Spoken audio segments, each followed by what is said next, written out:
1960 жылларга хагабы сиргер Гран Григориан калбите кене музыкальный училищега үйреппит уала Федот Аргунов болар. Федот Аргунов бир иранын композитор болуп ке таатта чагалкай кейте онон юнускай тылларыгар булагы себекке денирени эмеги табын.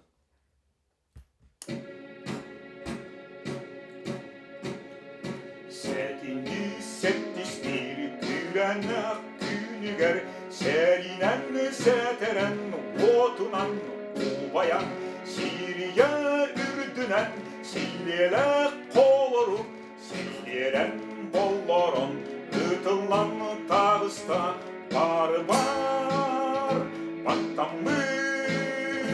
barta tağsanlar, paravan, oksonlar, bargıhan bardılar, uruydan, uruydan, uruydan, uruydan, ılahı sepiyekke, uruydan, uruydan, uruydan, uruydan, ılahı sepiyekke,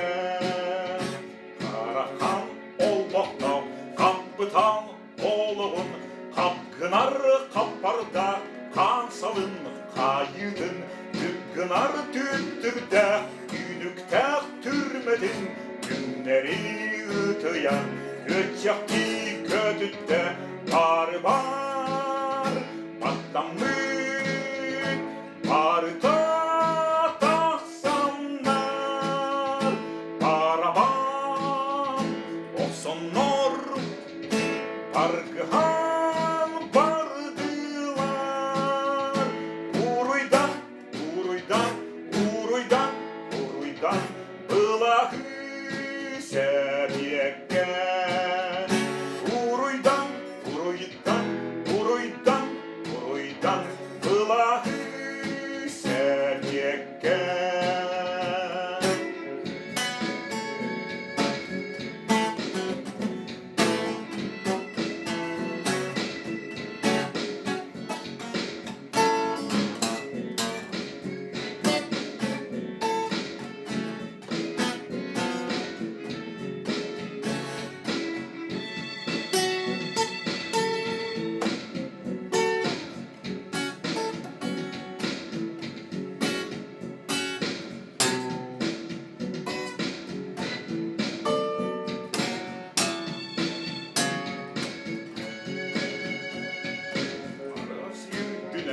Aybankır aymağa barbar battamıt xanların toğonlar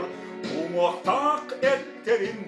urus qalloğor put uluğan yesterin yestirge terinen barbar battamıt